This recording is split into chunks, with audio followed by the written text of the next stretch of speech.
दयालु प्रभु आप झुकाते हैं, औंधे मुंह के बल झुककर आपको नमन करते हैं प्रभु। सारा गौरव और सम्मान हम आपको देते हैं प्यारे पिता। आप तो राजाओं के राजा, प्रभुओं के प्रभु, अति ऊंचे सिंहासन पर विराजमान परमेश्वर हैं। आदि और अंत है, अल्फा और ओमेगा है प्रभु। आपके चरणों की चौकी के सम्मुख औंधे मुंह के बल झुककर आपको नमन करते हैं प्रभु, और अपना हृदय, अपना सर्वस्व आपके चरणों पर उंडेल देते हैं प्यारे पिता। विशेषकर प्रभु आज शाम के समय बहुत ही छोटे से झुंड के रूप में प्रभु हम आपके चरणों में एकत्रित हैं। हमारे मनों में इच्छा है प्रभु कि हम आपके वचनों का अध्ययन और मनन करें, और इसी मनसा और इसी इच्छा के साथ हम आपके चरणों की चौकी में बैठे हैं प्रभु। हे प्रभु, आप अपने वचन के पढ़े जाने पर आशीष दे दें। विशेषकर आपके दास भाई जीएस राव को आपके हाथों में सौंपते हैं प्रभु। शाम के समय आपने जो वचन उनके द्वारा से हमारे लिए ठहराया है प्रभु, होने दें कि हमें आपका वचन जो हमारी आवश्यकता के अनुसार हो प्रभु हमें मिले, ताकि प्रभु हमारी आत्मिक भूख तृप्त हो। और प्रभु जी, जो भाई बहन जुड़ गए हैं उनके लिए हम धन्यवाद देते हैं। जो और भी जुड़ेंगे उन्हें भी शीघ्र जुड़ सकने के लिए सहायता कीजिए। हमारे नेटवर्क को संभालिएगा प्रभु, और हमें प्रभु एकाग्र मन दें, ताकि हम शांत मन के साथ आपके चरणों में इस समय को व्यतीत कर सकें। विशेषकर आपके दास डॉक्टर राजकुमार भाई को आपके हाथों में सौंपते हैं प्रभु। आप उन्हें अच्छा स्वास्थ्य दें प्रभु, शीघ्र चंगे हों प्रभु, और उनके जो सेवकाई है फिर प्रभु अपने स्थान पर बरकरार हो सके, हमारी प्रार्थना है। सब बातों को आपके अनुग्रह में सौंप देते हैं, और प्रभु एक बार फिर से आगे का समय, अपना जीवन, सब कुछ आपके हाथ में समर्पित करके इस प्रार्थना को प्रभु यीशु मसीह के नाम से मांगते हैं। सुने ग्रहण कीजिए, आमीन।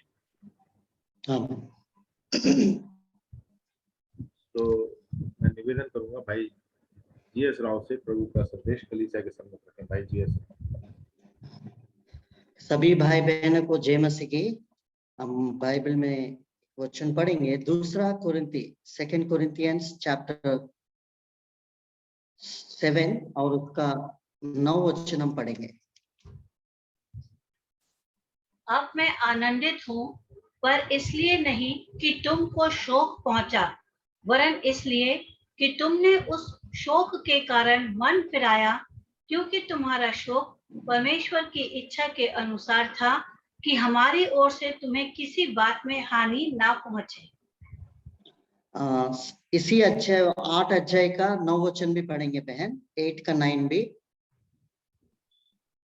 तुम हमारे प्रभु यीशु मसीह का अनुग्रह जानते हो कि वो धनी होकर भी तुम्हारे लिए कंगाल बन गया, ताकि उसके कंगाल हो जाने से तुम धनी हो जाओ। तुम धनी हो जाओ। तीसरा यूहन्ना की पत्री, 3 जॉन, तीसरा यूहन्ना की पत्री, पहला अध्याय, उसका दूसरा वचन भी पढ़ेंगे। हे प्रिय, मेरी यह प्रार्थना है कि जैसे तू आत्मिक उन्नति कर रहा है, वैसे ही तू सब बातों में उन्नति करे और भला चंगा रहे। हम प्रभु की सहायता के लिए छोटा प्रार्थना करेंगे। प्रेमी अनुग्रहकारी पिता परमेश्वर, फिर से आपकी जीवित उपस्थिति के लिए हम धन्यवाद देते हैं। आज की सुंदर संगति के लिए प्रभु जी, आज के शाम के समय में आपके वचन प्रभु जी मनन करने के लिए आए थे। प्रभु मैं भी निर्बल दास हूँ, मैं अपने आप कुछ नहीं कर सकता। प्रभु जी आपके वचन के द्वारा और मुझसे भी आप बातें कीजिए। और प्रभु जी भजन सहित 119 और 18 वचन के अनुसार तेरी व्यवस्था में अद्भुत बात देखने के लिए मेरे आंखों को खोलिए। प्रभु जी आपने प्रभु जी इस संसार में और आकर प्रभु जी खुद दीन बनकर और दरिद्र बनकर प्रभु हमको धनवान बनाने के लिए आप इस संसार में आए, जिसके लिए धन्यवाद देते हैं।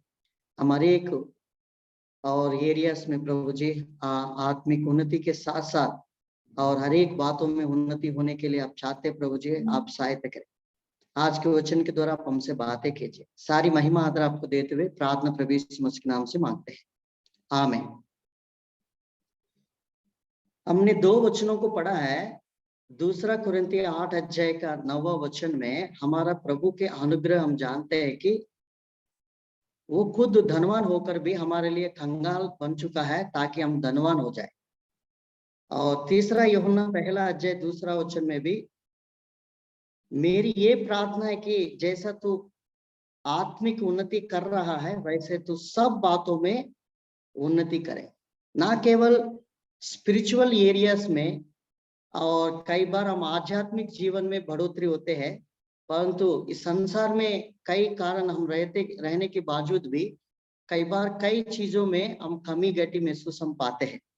जैसे इफिसियों की पत्री 1 अध्याय 3 वचन में भी हमारी प्रभु सब कुछ हमको आत्मिक आशीष स्वर्ग में जो स्पिरिचुअल ब्लेसिंग्स है जो व्यक्ति को चाहिए वो सब कुछ प्रभु ने दिया है।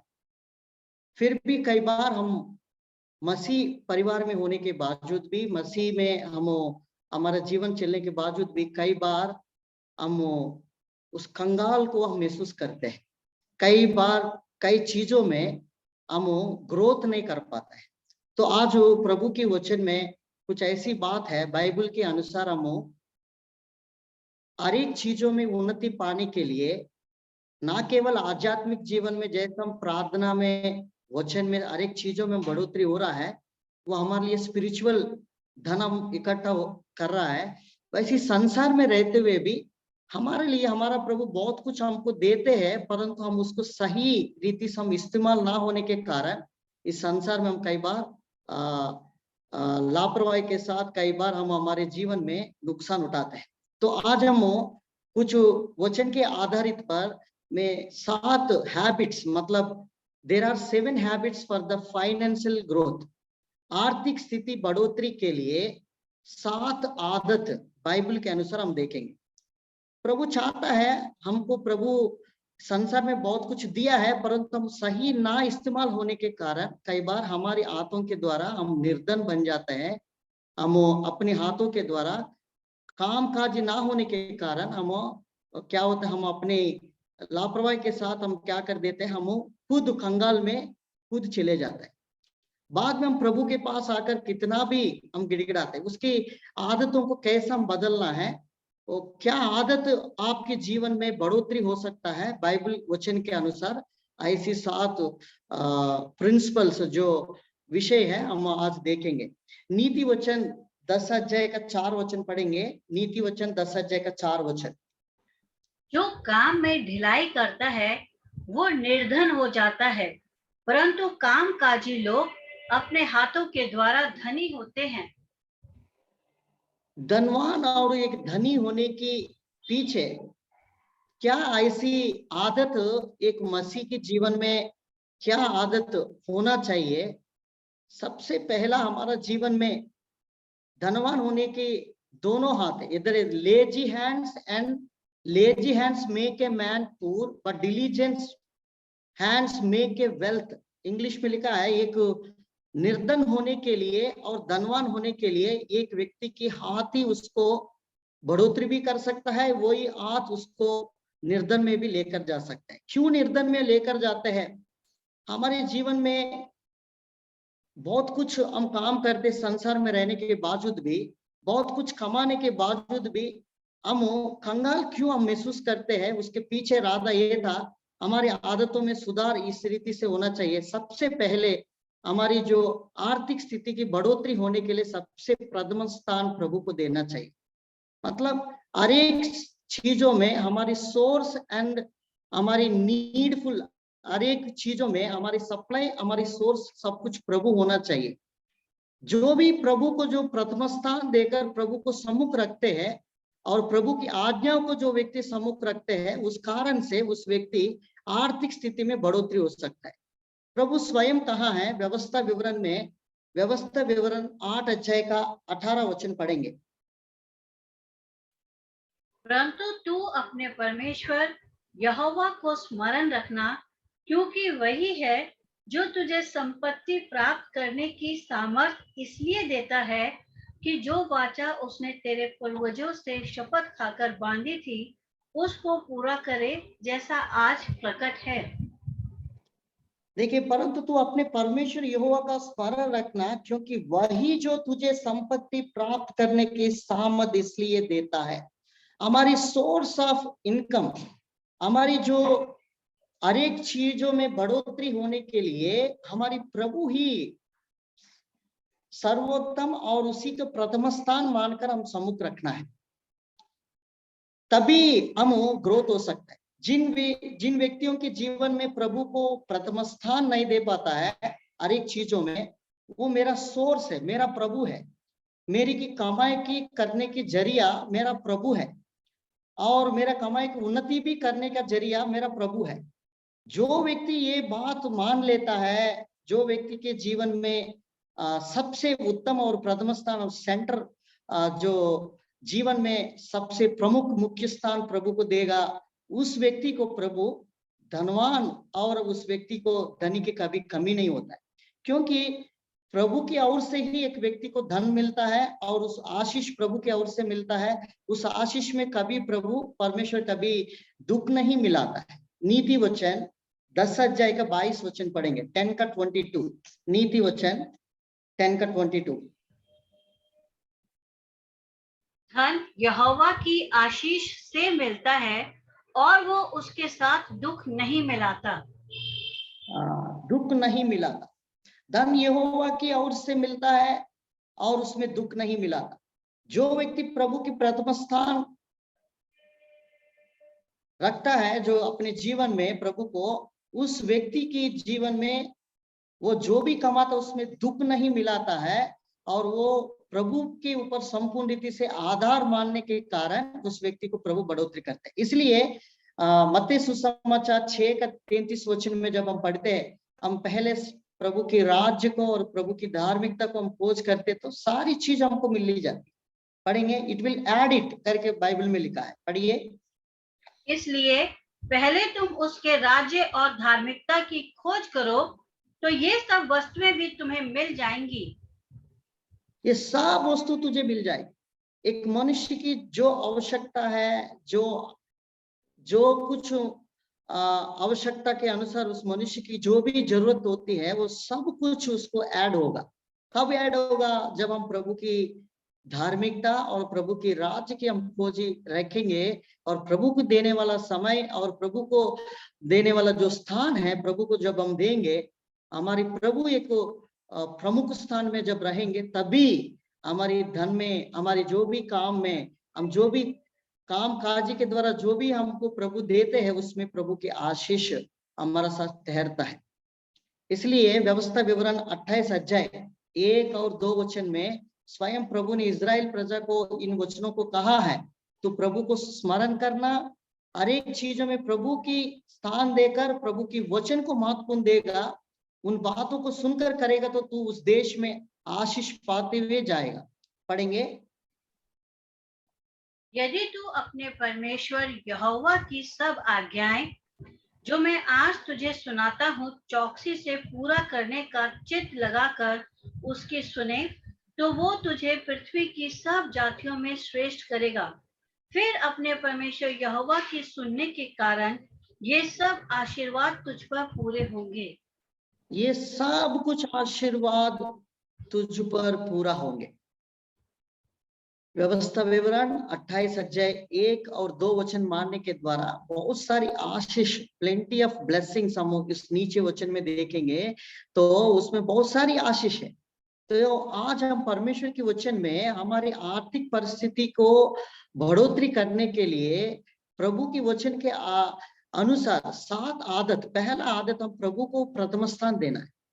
हम जो कुछ प्रभु के लिए कुछ छोड़ना पड़े तो उसको छोड़ना भी है, कुछ त्यागना पड़े तो उसको त्यागना भी है। वो जो व्यक्ति प्रथम स्थान होकर प्रभु को पहला स्थान देता है, वो आधार मानता है प्रभु को, तभी वो व्यक्ति के जीवन में वो पहला रूल है, प्रभु को प्रथम स्थान देने वाला व्यक्ति अपने जीवन में बढ़ोतरी देखेगा। वो काम में बढ़ोतरी देखेगा, फाइनेंशियली बढ़ोतरी देखेगा, हर एक चीजों में उन्नति करेगा। हमारा स्वयं प्रभु हमारे लिए सब कुछ परमेश्वर ने पहले से प्रथम स्थान, और जो व्यक्ति देता है उस व्यक्ति ये जानता है मेरे जीवन में कैसा बढ़ोतरी होती है। कई बार हम प्रभु को प्रथम स्थान ना देने के वजह, जो देने के समय हम संसार को देते हैं, जो प्रभु को प्रथम स्थान को जो देने वाला जो समय है, जो भी हमारी जो सामर्थ्य, सब कुछ हम क्या करते हैं, संसार के लिए हम प्रयास करते जाता है। बाद में उसके द्वारा कोई लाभ नहीं होता है, उसके द्वारा हमारे जीवन में हम थक जाता है। बहुत सारी दुख और संकट, सारी परेशानी हम उठाने के बाद मुझे कुछ भी लाभ नहीं हुआ करके लास्ट में उन्होंने क्या कर लेता है, बाद में परमेश्वर के पास आके कबूल कर लेता। तो आज हम परमेश्वर के स्थान को प्रभु को देकर हर एक चीजों में प्रभु को प्रथम स्थान देने वाला व्यक्ति हर एक चीजों में प्रभु उसको बढ़ोतरी में रखेगा। जब हम अब्राहम के जीवन जब हम देखते हैं, जब प्रभु को देने वाला जो समय है, जो दिया है, उस कारण से अब्राहम को उस देश में प्रभु ने धनवान बना दिया। जब उसकी सैक्रिफाइस को भी हम देख सकते हैं, उत्पत्ति की पुस्तक 12 अध्याय 1 और 2 वचन में प्रभु ने कुछ कंडीशन रखा। एक व्यक्ति को आशीष देने के पहले कुछ कंडीशंस रखते हैं। कई बार हम क्या करते हैं, हम कंडीशंस नहीं चाहिए, तुरंत हमको ब्लेसिंग्स चाहिए करके हम क्या करते हैं, आशीष को ही हम ज्यादातर महत्वपूर्ण देता है, उस कंडीशंस को, उस प्रिंसिपल्स को मानते नहीं। पहला रूल को फॉलो करेंगे तभी वो आशीष हमारा पास आते हैं, हमको बढ़ोतरी में लेकर जा सकते हैं। पढ़ेंगे 12 1 और 2 वचन। यहोवा ने अब्राम से कहा, अपने देश और अपनी जन्मभूमि और अपने पिता के घर को छोड़कर उस देश में चला जा जो मैं तुझे दिखाऊंगा, और मैं तुझसे एक बड़ी जाति बनाऊंगा और तुझे आशीष दूंगा और तेरा नाम बड़ा करूंगा और तू आशीष का मूल होगा। देखो, आशीष का मूल होगा। आशीष का मूल होने के पहले कुछ क्राइटेरिया, प्रभु ने कुछ बातों को रखा है, इन बातों को करना। तेरी देश को, तेरी बंधु को, तेरी जो भी प्यार है, जो भी तुम ज्यादा प्रेम करते, उस सभी को छोड़ना पड़ेगा। जब छोड़ेगा तब मैं तुझे आशीष दूंगा, उसके साथ में तुझे आशीष दूंगा करके प्रभु ने कहा है। सब कुछ तुम छोड़कर मैं ही में तेरे आधार बनना है।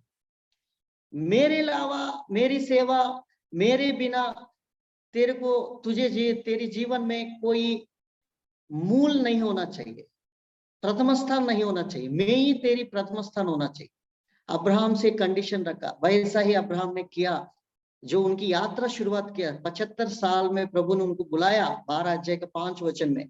जब वो कंडीशंस को मानकर प्रभु के पीछे चलने लगा, प्रथम स्थान प्रभु को देखकर चलने लगा, तो प्रभु ने उसको आशीष दिया। तंबू के जीवन, आराधना के जीवन, वेदी के जीवन वो बिताते गया। प्रभु ने उनकी जो भी काम काज है उस पर प्रभु ने आशीष दिया है। वो व्यक्ति कितना धनवान प्रभु ने बना दिया। तो आज हमारे जीवन में भी परमेश्वर की प्रथम स्थान जो देने वाला व्यक्ति कभी निर्धन नहीं होता है, वो धनवान होता है। और उस व्यक्ति की आर्थिक परिस्थिति में प्रभु कभी दुख नहीं मिलाता है, और उस आर्थिक में प्रभु ने उसको ऊंचा रखता है। ये पहला रूल है, ये सीक्रेट है। हर एक उद्धार पाए हुए विश्वासी इन बातों को जरूर उसके जीवन में अप्लाई करना चाहिए। प्रथम स्थान प्रभु को देना है, और वो ही मेरा आधार है।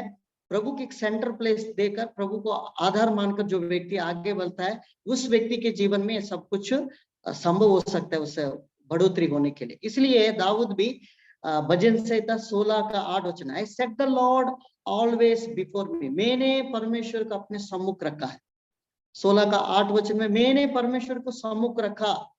दाऊद जीवन में भी धनवान होने को वो व्यक्ति अपने जीवन को क्लेम करते हैं। सेकेंड क्रॉनिकल्स में, शमूएल की पुस्तक में, मैं तो दीन और दरिद्र हूं, मेरे अंदर कोई ऐसी खूबी नहीं है, ऐसी दीन को तू इतना बड़ा आदर दिया है, इतना धनवान तुझे बना दिया प्रभु करके वो प्रभु के भवन में आकर वो प्रार्थना करता है। तो प्रभु को आधार मानने के द्वारा प्रभु हर एक चीजों में तुझे शिरोमणि करता है, तुझे ऊंचा स्थान में रखता है, ताकि प्रभु का प्रथम स्थान रखने के कारण।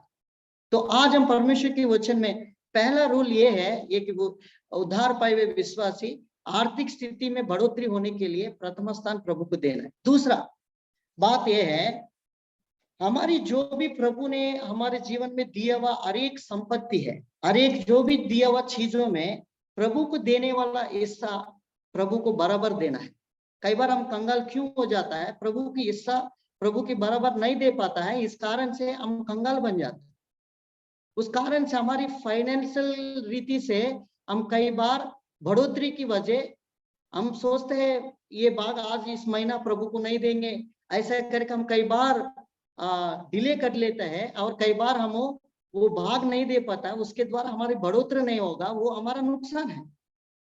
ये वास्तविकता को ये रीजन को मानना जरूरी है। तो हर एक चीजों में प्रभु को आधार मानकर प्रभु दिया हुआ हर एक कामों में जो भी तुझे आशीष देता है, उस आशीष की जो भाग है वो प्रभु को बराबर देना है। हम पढ़ेंगे परमेश्वर के वचन में नीति वचन 3 अध्याय का 9 वचन, नीति वचन 3 का 9। अपनी संपत्ति के द्वारा और अपनी भूमि की पहली उपज दे देकर यहोवा की प्रतिष्ठा करना, प्रतिष्ठा करना, और इस प्रकार तेरे खत्ते भरे और पूरे रहेंगे और तेरे रस कुंडों से नया दाख मधु उमड़ता रहेगा। तेरे खत्ते भरे रहेंगे, ये हमारी जो फुलफिल होने के लिए, फुल होने के लिए, हमारे लिए प्लेंटी ऑफ ब्लेसिंग होने के लिए काम को करना है। कई बार हम क्या करते हैं, उस हिस्सा को जो समय पर देना है उस समय पर नहीं देते हुए हम क्या करते हैं, हम सब कुछ बाहर सब कुछ लिपटाने के बाद लास्ट में जो भी बचा है उसमें देंगे, ऐसा करके हम करते हैं। सबसे उत्तम चीज प्रभु को, पहला स्थान प्रभु को, और प्रथम स्थान भी चाहिए और प्रथम भाग भी प्रभु को चाहिए। हमारी जो हिस्सा है परमेश्वर की ओर से, हम हमारी काम में जो भी बढ़ोतरी दिया है उस बढ़ोतरी को परमेश्वर के पास लेकर आना है।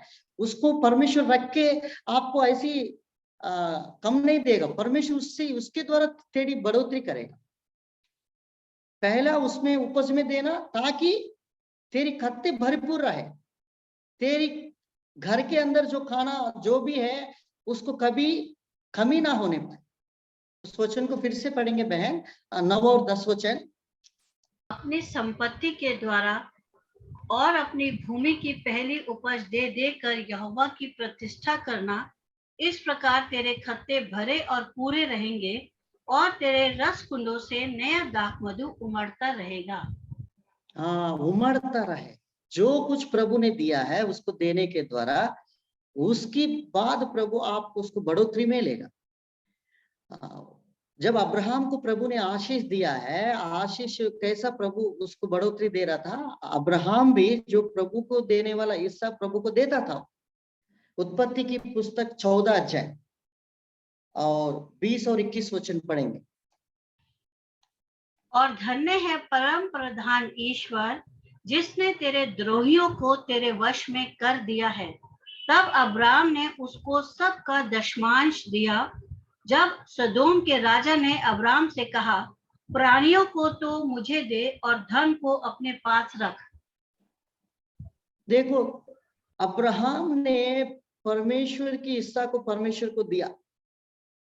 जो प्रभु की देने वाला हिस्सा प्रभु को देंगे उसमें हमारी बढ़ोतरी होगा, कभी घटने नहीं होगा, उसमें प्रभु बढ़ोतरी देगा। ताकि प्रभु को देने वाला प्रभु अपने सम्मुख नहीं रखता है, उसको 30 गुना 60 गुना 100 गुना से हमारे जीवन में वो लौटा देगा। मलाकी की पुस्तक में 3 अध्याय और उसकी 9 और 10 वचन पढ़ेंगे। मलाकी 3 अध्याय और 9 और 10 वचन। तुम पर भारी श्राप पड़ा है क्योंकि तुम मुझे लूटते हो, वरन सारी जाति ऐसा करती है। सारे दशमांश भंडार में ले आओ कि मेरे भवन में भोजन वस्तु रहे। और सेनाओं का यहोवा यह कहता है कि ऐसा करके मुझे परखो कि मैं आकाश के झरोखे तुम्हारे लिए खोलकर तुम्हारे ऊपर अपरंपार आशीष की वर्षा करता हूं कि नहीं। मुझे ये बात करके देखो, परखो करके कह रहा है। पहले करके देखो और उसके बाद परखो कैसा मैं उसको कैस रीति से तेरी आर्थिक स्थिति को मैं बदलना चाहता हूँ। कई बार मसीह के जीवन में प्रभु को देने वाला समय और प्रभु को देने वाला हिस्सा, प्रभु को देने वाला स्थान, हम कई बार उसको छोड़ने के कारण कई प्रकार की नुकसान, कई प्रकार की जो आर्थिक स्थिति में बढ़ोतरी के जगह हमारे जीवन में उस नुकसान को हम अक्सर देखते रहते हैं अपने जीवन। तो कहने का मतलब ये है, परमेश्वर की देने वाला स्थान प्रभु को चाहिए पहला। प्रभु को तभी हमारा फाइनेंशियल में जो आर्थिक स्थिति में प्रभु बढ़ोतरी करेगा। दूसरा बात है, प्रभु को देने वाला हिस्सा प्रभु को देंगे तब हम प्रभु में आर्थिक स्थिति में हमको बढ़ोतरी होगा। प्रभु के हाथ में देने वाला कभी भी प्रभु उसको मल्टीप्लाई करके हमको देंगे, वो अपने पास ऐसी नहीं रखेगा। उसको देने वाला को प्रभु और भी बढ़ोतरी करके वो वापस कर देगा। जब हम गॉस्पल्स में हम देखते हैं, मत्ती सुसमाचार में, जब एक बच्चे उस पहाड़ के उपदेश में होने के बाद, एक लोग बहुत भूख से है, खाने के लिए कोई नहीं, उपवास में रहा था, तब खाने के लिए उनके पास कुछ भी नहीं था। चेलों को बोला था, आप तुम प्रबंध करना इन लोग को खाना की रोटी लेकर। बाद में उन्होंने गिनकर एक छोटा बच्चे प्रभु के पास 5 रोटी 2 मछली लेकर आया, और प्रभु के हाथ में आते ही, और प्रभु धन्यवाद देते हैं, उसको मल्टीप्लाई किया है। उसको 5 रोटी, इट बिकम ए 5000 रोटी, प्रभु ने उसको तोड़ते ही उसको आशीष दिया, वो बढ़ोतरी में बदल चुका है। तो आज हमारे जीवन में कई बार ये प्रथम स्थान ना होने के कारण, प्रथम भाग प्रभु को नहीं देने के कारण कई बार हम कंगाल महसूस करते हैं। ये दूसरा जो हैबिट हमारा पास है, प्रभु की स्थान भी चाहिए और प्रभु की हिस्सा भी प्रभु को चाहिए। तीसरा बात हम देखेंगे, तीसरा बात कैसा हम आर्थिक की बढ़ोतरी के लिए तीसरा आदत हमारा पास जो होना है, जो काम हम करते हैं वो काम हमारे लिए नहीं करते, हम प्रभु के लिए कर रहे करके को जो आदत में वो बदलना चाहिए। हम कोलोसियों की पत्री 3 अध्याय का 23 वचन पढ़ेंगे, 3 का 23। और जो कुछ तुम करते हो तन मन से करो, यह समझकर कि मनुष्यों के लिए नहीं परंतु प्रभु के लिए करते हो।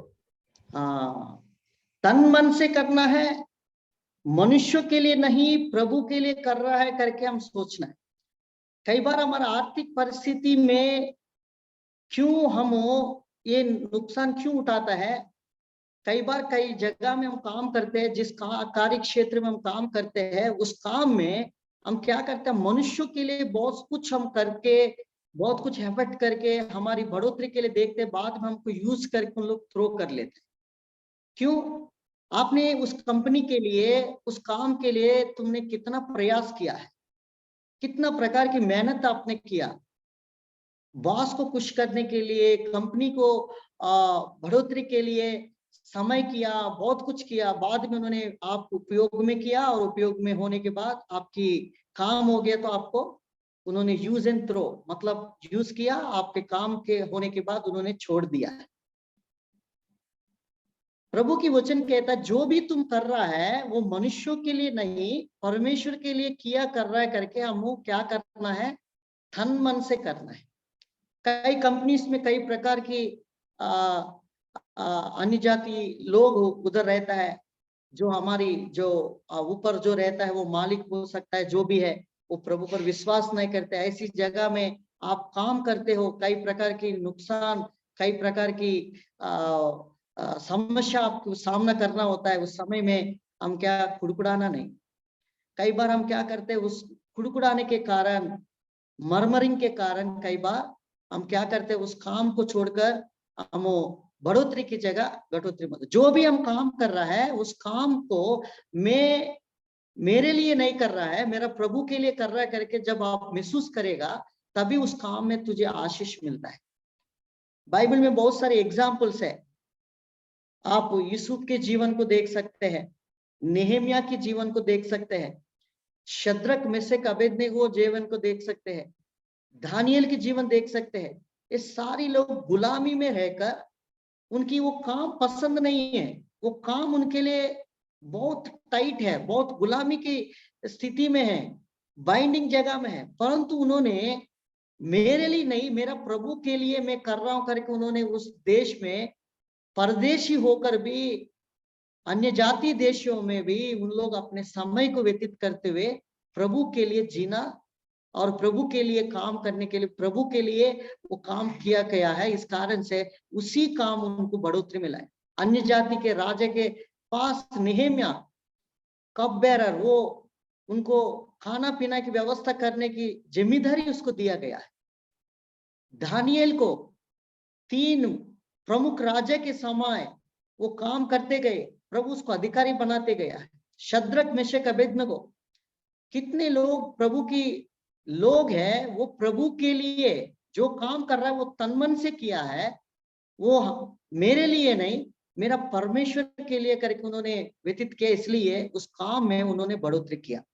हमारी तीसरा जो हैबिट है, जो भी हम काम कर रहा है, कोई कार्य क्षेत्र में हम काम करते हैं, उस कार्य क्षेत्र में कोई भी नुक्स देखकर कई प्रकार की समस्या हमको बांध के रखते हैं, टाइट किया जाता है, कई प्रकार की टॉर्चर भी हमको सहना पड़ता है। और ऐसी समय में आप ये नहीं महसूस करना मैं जो भी कर रहा हूँ मेरा प्रभु के लिए कर रहा हूँ करके जब हम करेंगे, जो आपको टॉर्चर कर रहा है वो बाद में देखेगा, अरे भाई ये तो मैंने इनके लिए इतना कर रहा है फिर भी ये कुछ मेरे ऊपर ये नहीं हो रहा है करके उन्होंने खुद ही देखकर वो शांत हो जाएंगे। बढ़ोतरी के कारण प्रभु करेंगे। जैसा दानियल के पीछे, दानियल की पुस्तक 6 अध्याय में लोग छिड़ने लगा, लोग उसकी बढ़ोतरी देखने से, उस काम को देखने के द्वारा, और उनके अंदर एक छिड़पन आ गया है और उसके ऊपर बहुत कुछ चुगली करके राजा के सामने कुछ करना चाह रहा था, परंतु राजा की नजर में वो कभी ऊंचा बनते गया है, वो उसको बढ़ोतरी मिला है। तो आज हमारे जीवन में भी जो भी काम है वो प्रभु की ओर से हमको मिल रहा है करके हम करना है। हमारी काम में कभी कमी घटी नहीं होना चाहिए। सबोपदेशक की पुस्तक में 9वां अध्याय का 10 वचन पढ़ेंगे। जो काम तुझे मिले उसे अपनी शक्ति भर करना, क्योंकि अधलोक में जहां तू जाने वाला है ना काम, ना युक्ति, ना ज्ञान और ना बुद्धि है। ना युक्ति, जो काम तुझे मिला है उसमें अपनी शक्ति भर करना, क्योंकि अधोलोक में तू जाने वाला है, वहां ना काम, ना युक्ति, ना ज्ञान और ना बुद्धि है। तो हमारी काम में कभी ढीला नहीं होना है, क्योंकि जो हाथ प्रभु ने दिया उस काम को हम सामर्थ के साथ करना है, शक्ति भर करना है। हमने नीति वचन 10 अध्याय 4 वचन में पढ़ा है, the lazy hands make a man poor but diligent man's make a wealth. जो अपने हाथों के द्वारा हम धनवान बनता है, हमारे हाथों के द्वारा ही हम कमजोर होते गए। जो हमारा काम कैसा भी है उसमें हम प्रभु के लिए कर रहे करके हम रहेंगे, तब हमारी बढ़ोतरी भी प्रभु की ओर से हमको मिलता है। जो भी है उस सही समय पर उस काम में हम ताकत इस्तेमाल करके उस काम में स्थिर रहने के लिए और प्रभु को स्मरण करते हुए उस काम करने के द्वारा हमारी स्थिति को, हम आर्थिक परिस्थिति को हम क्या कर सकते हैं, उसको डेवलप कर सकते, ग्रोथ कर सकते। चौथा बात हम देखेंगे, चौथा बात हमारा अंदर एक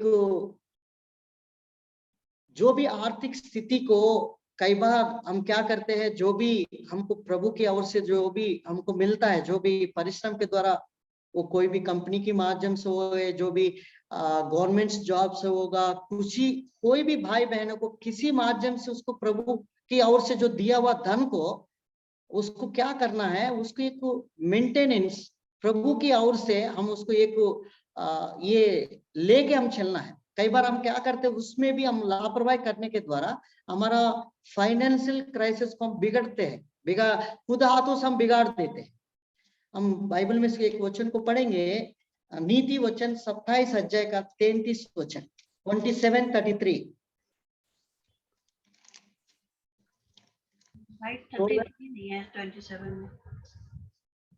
27 का उसमें अकाउंटेबिलिटी हम अपने हाथों के द्वारा हम करना है।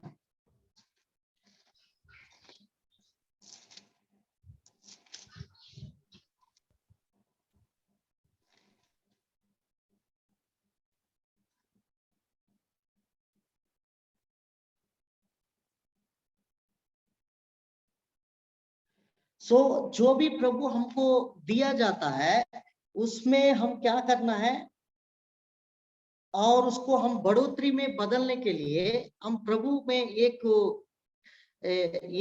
अकाउंट सिस्टम को, प्रभु को जो दिया हुआ उस चीजों को मेंटेनेंस करना बहुत जरूरी है। एक प्लान के साथ जाना है। इसमें 27 अध्याय में लिखा है, काम काजी लोग है ना, अपने काम में वो क्या करता है, वो एक प्लान के साथ वो काम करने लगते हैं।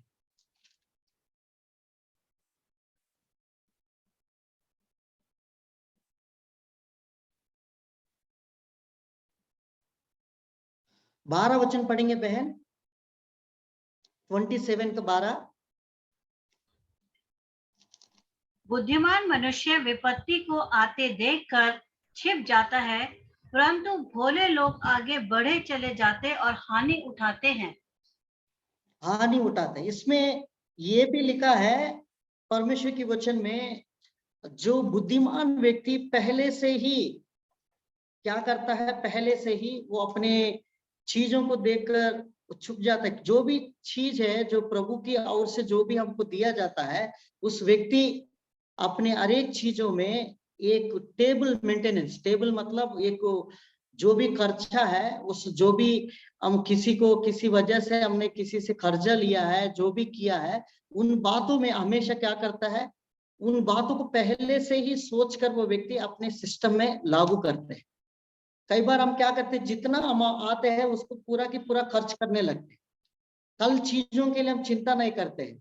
कई प्रकार की वो होने के कारण हम क्या करते हैं, उसमें फाइनेंशियली बिगड़ जाता है। उस कारण से हम क्या करते हैं, उस जो चीजों में जहां रखना है उस चीजों में उधर खर्च नहीं करते हैं। जो फालतू चीजों में हम खर्च करने लगते हैं, उस कारण से भी बहुत नुकसान हम उठाना पड़ता है। तो नीति वचन 27 में जब हम इस वचन को पढ़ते तो बुद्धिमान व्यक्ति एक योजना लेकर चलता है। वो हमेशा उस योजना के अंतर्गत बिना प्लान को कुछ नहीं करता है, और वो प्लान के साथ साथ वो काम करने लगता है। उस कारण से उसकी बढ़ोतरी होती है। देखिए 12 वचन फिर से पढ़ेंगे, 27 का 12 वचन। बुद्धिमान मनुष्य विपत्ति को आते देखकर छिप जाता है, परंतु भोले लोग आगे बढ़े चले जाते हैं और हानि उठाते हैं। हानि उठाते हैं। देखो ये हानि कैसा उठाते हैं, जो पहले से आते ही वो अपने जीवन को एक रास्ता पर लेकर चलता है, वो व्यक्ति होता है। जो विपत्ति आते ही जो लोग हैं वो अपने जीवन को नहीं बचा पाते। कारण ये है, उनके अंदर एक टाइम टेबल नहीं है, एक टेबल नहीं है।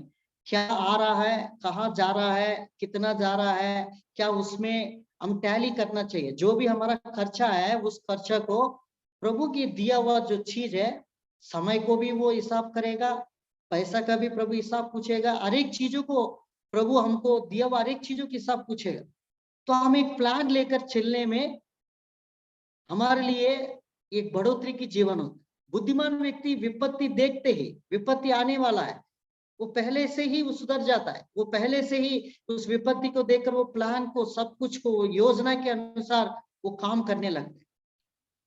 जो दूसरा जो व्यक्ति है, वो विपत्ति को देखते ही वो व्यक्ति उसके अंदर एक प्लान नहीं है, एक योजना नहीं है, वो व्यक्ति तुरंत उसमें फंस जाता।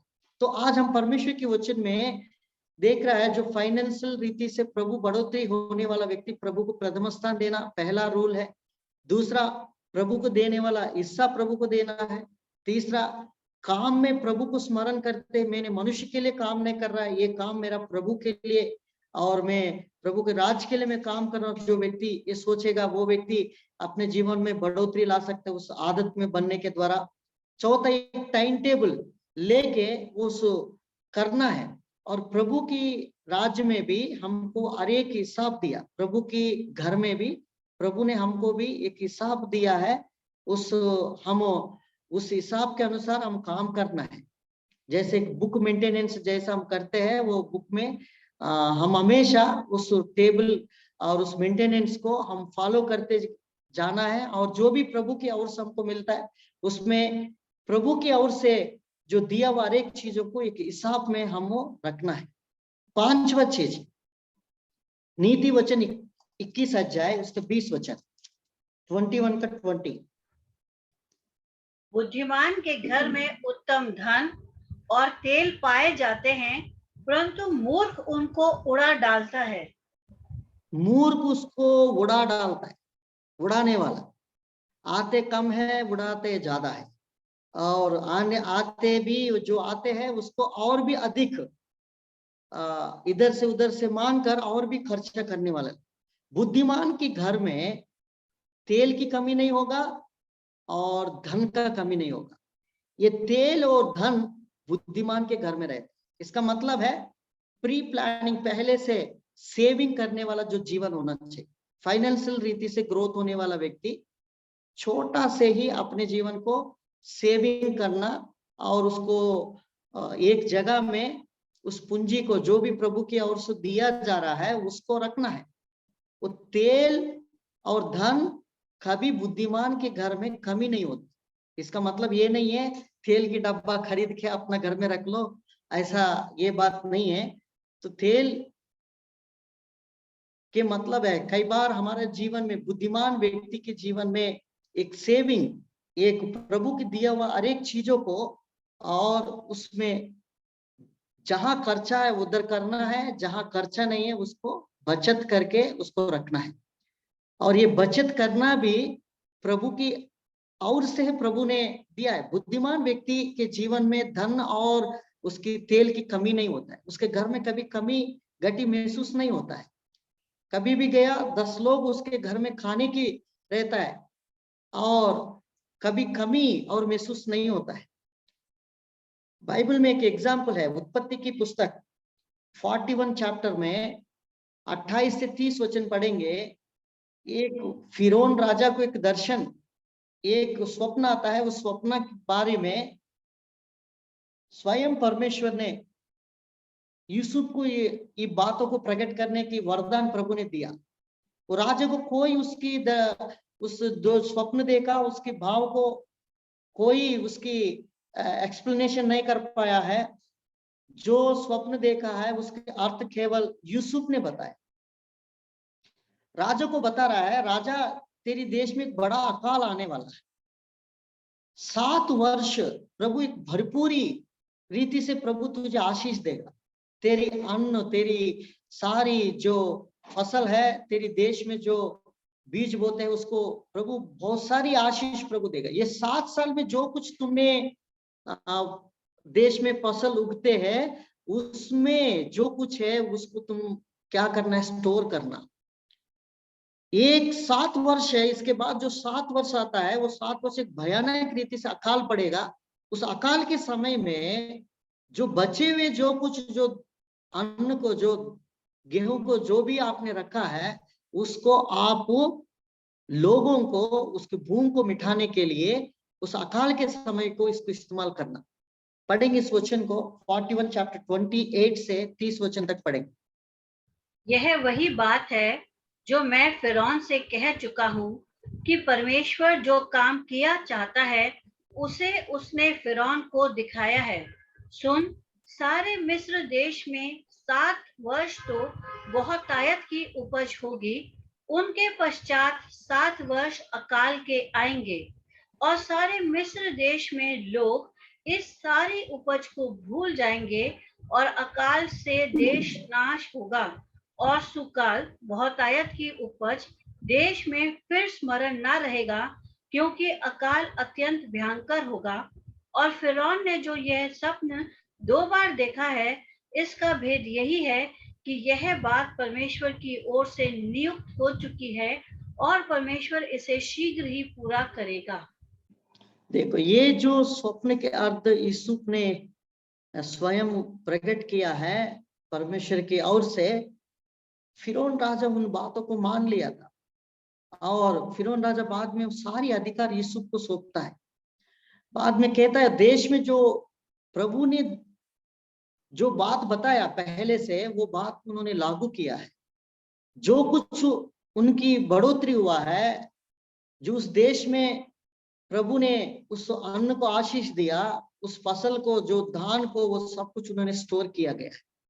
मसीह के जीवन में कई बार हम क्या करते हैं, आज की कई बार हमको देने वाला हर एक चीजों को हम उसी महीने के अंदर खत्म करके उसको क्या करते, जैसे हमने नीति वचन में पढ़ा 21 अध्याय 20 वचन में, उसमें सेविंग के जगह उड़ाते है ना। इस वचन को फिर से पढ़ेंगे, नीति वचन 21 का 20 पढ़ेंगे बहन। बुद्धिमान के घर में उत्तम धन और तेल पाए जाते हैं, परंतु मूर्ख उनको उड़ा डालता है। मूर्ख उसको उड़ा डालता। मूर्ख को जीवन में एक प्लानिंग नहीं है, सेविंग जीवन नहीं रहता है, उस कारण से वो क्या करता है, जो भी आता है उसको उसी में थोड़ा थोड़ा सेविंग करेंगे, थोड़ा थोड़ा उसको बचा के रखेंगे। वही उसके लिए क्यों फाइनेंशियल रीति से उनकी बाल बच्चे।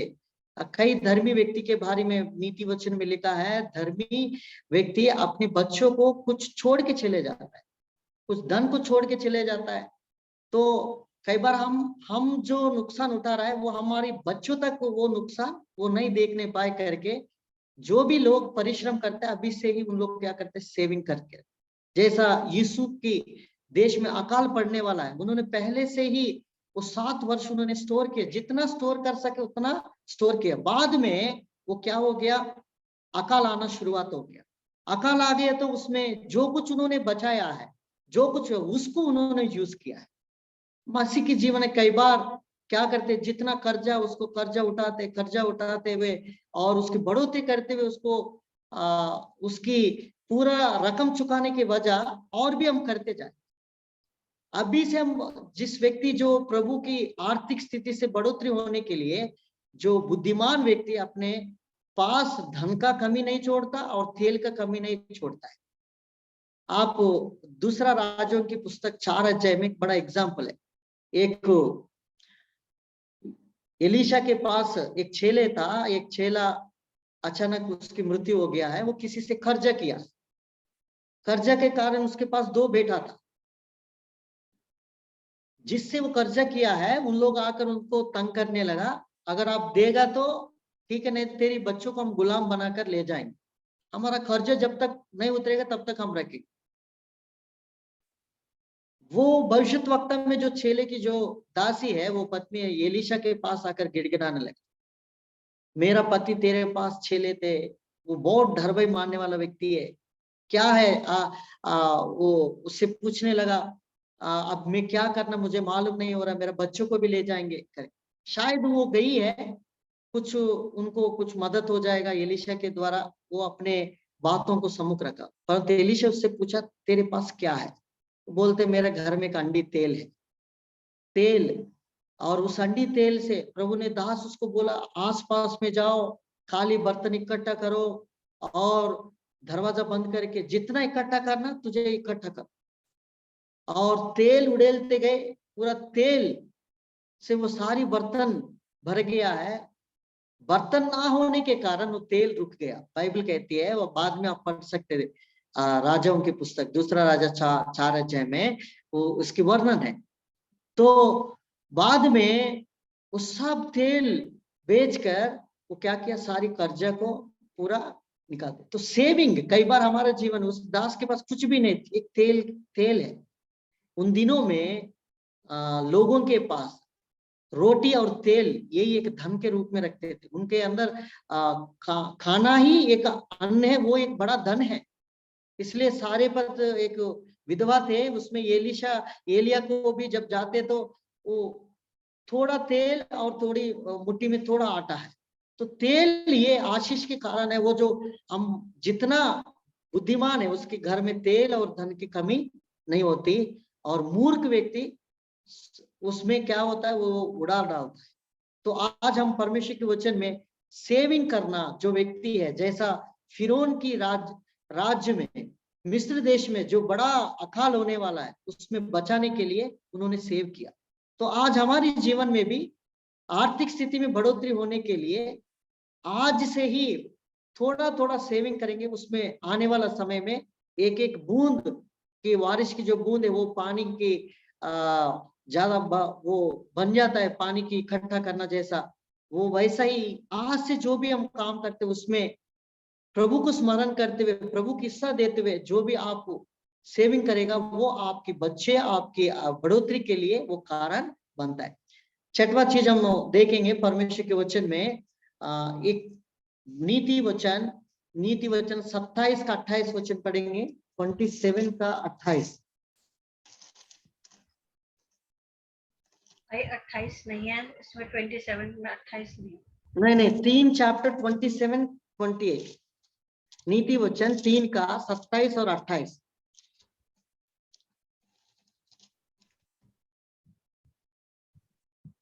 जिनका भला करना चाहिए, यदि तुझ में शक्ति रहे तो उनका भला करने से ना रुकना।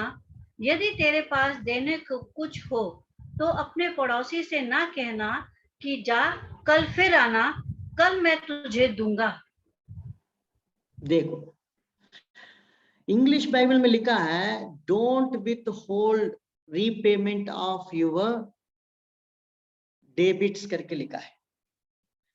कई बार हम क्या करते हैं, जो जगह में जो हिसाब देना है उस समय, वक्त के समय नहीं दे पाता है, उस समय को हम टालते जाता है, उस समय को हम नहीं कर पाता है, बाद में वो हमारी नुकसान हो जाता है। इसलिए जो भी काम करते हैं एक प्लान, एक योजना के साथ जाकर उस जो भी कर्जा है उस कर्जा को जल्द से जल्द शीघ्र से उतारने की हम कोशिश करना। उसके अलावा हम जितना टालेंगे हमारे लिए वो नुकसान में ही बदल जाए। इसलिए बड़े बड़े ऑर्गेनाइजेशंस होता है, कंपनीज होता है, वो क्या करते हैं, वो बजट पहले से वो लागू करते, जितना आ रहा है उसको उन्होंने क्या करते, पहले से टाली करते हैं और उसी के अनुसार वो चलते हैं। वैसा ही हमारा जीवन जो प्रभु देते हैं उसी में हम संतुष्टि रहकर उसी में ही सब कुछ काम करने के लिए हम तैयार रहना है। जो नहीं है उसके लिए हम फालतू खर्चा के लिए उसको कहीं से हम खर्चा करके उसको करने के द्वारा हम हमारी जो आर्थिक स्थिति है वो नुकसान में बदल जाती है। नीति वचन 21 का 5 वचन पढ़ेंगे। नीति वचन 21 का 5। कामकाजी की कल्पनाओं से केवल लाभ होता है, परंतु उतावली करने वाले को केवल घटती होती है। हाँ, उतावली करने वाले को घटती होती है, कामकाजी वाला व्यक्ति के द्वारा उस योजना के द्वारा लाभ होती है। कामकाजी व्यक्ति जो भी योजना करते हैं उस प्लान्स को, if you have a plan and hard work you will have a plenty करके लिखा है। प्लान भी रहना है, योजना हार्ड वर्क भी है, और तब हमको एक प्लेंटी ऑफ ब्लेसिंग्स है, प्रभु की ओर से जो आशीष है उसमें हमको बढ़ोतरी में मिलता है। जब हमने शुरुआत से देखा उत्पत्ति की पुस्तक में, जब यूसुफ ने उस अन्न को, उस दान को जो भी प्रभु ने उसको दिया है वो 7 वर्ष को स्टोर किया, उसमें वो धन इकट्ठा करने लगा, उस प्लान के अनुसार वो चलने लगा, बाद में उस बढ़ोतरी में बदल चुका है। उत्पत्ति की पुस्तक 47 उसकी 14 से 16 वचन पढ़ेंगे। उत्पत्ति की पुस्तक 47 उसका 14 से 16 वचन। और जितना रुपया मिस्र और कनान देश में था सबको यूसुफ ने उस अन्न की संगति जो उनके निवासी मोल लेते थे इकट्ठा करके फिरौन के भवन में पहुंचा दिया। जब मिस्र और कनान देश का रुपया चूक गया तब सब मिस्री यूसुफ के पास आकर कहने लगे कि हमको भोजन वस्तु दे, क्या हम रुपए के ना रहने से तेरे रहते हुए मर जाएं? यूसुफ ने कहा, यदि रुपए ना हो तो अपने पशु दे दो और मैं उनकी संगति तुम्हें खाने को दूंगा। देखो कितना अद्भुत योजना है। खाना जो चीज है उन्होंने जो कुछ स्टोर किया है उसको पैसा में बदला किया है, रुपयों में, और रुपयों के द्वारा पशु संपत्ति में बदलाव किया है। उसके बदले उन्होंने अन्न जो दान है, जो खाने की जो वस्तु है उनको दिया गया है। कहने का मतलब एक प्लान के साथ गया। कई बार हमारा जीवन में बिना प्लान नहीं रहता है। वो बच्चों को पढ़ाई में हो सके, शादी हो सके, हाउस है, जो भी बिजनेस है, जो भी काम है, जो कुछ जो तुमने प्रभु की ओर से दिया है उसको आप थोड़ा थोड़ा सेव करेंगे, आने वाला समय में वो बात है जो 7 वर्ष की उन्होंने रख छोड़ा वो आशीष में बदल चुका है। वैसा ही एक दूसरे से हम हाथ फेरने की मजबूरी हम नहीं होंगे। हर एक चीजों में प्रभु की ओर से दिया हुआ चीजों को हम सेव करना भी हमारा फर्ज है। ये भी एक बढ़ोतरी का एक प्लान लेकर चलने के द्वारा हमारे लिए होता है। लास्ट के क्वेश्चन पढ़ के हम प्रार्थना में जाएंगे। 7वां जो चीज है हमारे जीवन में लिमिट में रहना है। लिमिटेशन सेटिस्फेक्शन हम बोल सकते हैं। हमारी जो चादर जितना है उतना हम ओढ़ना चाहिए, उससे ज्यादा हम प्रयास करेंगे वो हमारे लिए नुकसान है। नीति वचन 6 का 9 वचन पढ़ेंगे। नीति वचन 6 का 9। हे आलसी, तू कब तक सोता रहेगा? तेरी नींद कब टूटेगी?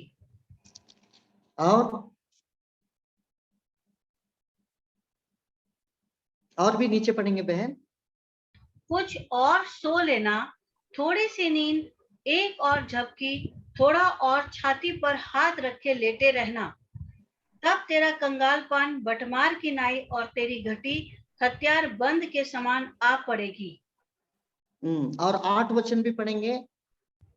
तो भी वे अपना आहार धूप काल में संचय करती हैं और कटनी के समय अपनी भोजन वस्तु बटोरती हैं। और 11 वचन। ओछे और अनर्थकारी को देखो, वो टेढ़ी टेढ़ी बातें बकता फिरता है। देखिए परमेश्वर के वचन में लिमिटेशन ये भी हमारे लिए एक बहुत प्रमुख है। जो चीज हमारा पास नहीं है उसके लिए प्रयास ना करें। जो भी प्रभु की ओर से हमको मिलता है उसी में हम संतुष्टि रहना। उसी में जब हम संतुष्टि रहेंगे उसके द्वारा हमारे लिए बढ़ोतरी हो सकता है। जो चीज नहीं उसके लिए कितना भी आप प्रयास करें उस चीजों को पा सकते हैं, परंतु आपके हमारे लिए वो बाद में वो नुकसान में ही हो सकता है। इसलिए जो भी है उसी से हम संतुष्टि रहना। इब्रानियों की पत्री 13 अध्याय का 5 वचन पढ़ेंगे। इब्रानियों की पत्री 13 अध्याय का 5 वचन। तुम्हारा स्वभाव लोभ रहित हो और जो तुम्हारे पास है उसी पर संतोष किया करो, क्योंकि उसने आप ही कहा है कि मैं तुझे कभी ना छोड़ूंगा और ना कभी तुझे त्यागूंगा। देखो मैं कभी नहीं छोड़ूंगा, कभी नहीं त्यागूंगा। जो कुछ तुम्हारे पास उसी से संतुष्टि रहो, है ना। 13 अध्याय 5 वचन इब्रानियों की पत्री में जो कुछ है उसी से संतुष्टि रहना है। हमारे लिए वो बढ़ोतरी का कारण होता है। एक लिमिटेशन, एक सेटिस्फेक्शन जो जीवन है एक व्यक्ति के उद्धार पाए व्यक्ति के जीवन में वो रहना बहुत जरूरी है। हमारे पास जो चीज होता है उससे हम उसको ज्यादा उसको करने के द्वारा नुकसान में ही होता है। अगर हमारे पास कुछ चीज है उसी चीजों से हम संतुष्टि रहना। हमारे पास एक फॉर एग्जाम्पल एक कार है, अभी 5 साल होने के बाद वो कार पुराना हो जाता है। आपके अगल बगल में एक नया कार अलग कंपनी से एक अलग ब्रांड से खरीदा गया है।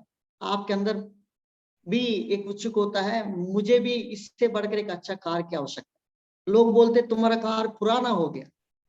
गाड़ी तो गाड़ी है, वो भी बाहर जा सकता है, परंतु हमारे जीवन में क्या जो कुछ है उसी से हम संतुष्ट रहना। उसके लिए भारी मूल्य चुकाकर उस गाड़ी की नेम के बदले ब्रांड के बदले, और वो भी रोड में चलता है ये भी रोड में चलता है, वो भी गाड़ी है वो आपकी गाड़ी। रोज कोई भी व्यक्ति आपसे पूछता है आपके पास कार है, हाँ कार तो है, परंतु जब आप उस नेम के ब्रांड के बदले आप बिना फेसुल खर्चा और उससे अधिक खर्चा आप करके कहीं से आप लोन लेकर कहीं से आप उसके लिए बहुत कुछ खर्चा उठाकर आपने उसके करने के द्वारा कोई लाभ नहीं होगा।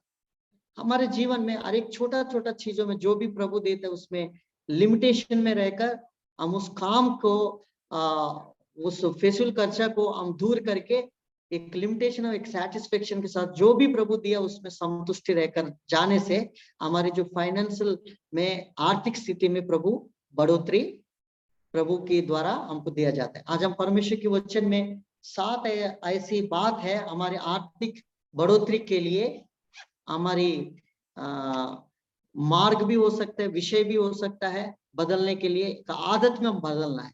कैसा? प्रभु की प्रथम स्थान पहला देना है, दूसरा प्रभु की भाग प्रभु को देना है, प्रभु की हिस्सा। तीसरा हमारी जो भी काम करते हैं उसमें, उस वर्क में प्रभु के लिए हम कर रहा है ऐसा करके जो व्यक्ति रहता है उसमें बढ़ोतरी हो सकता है।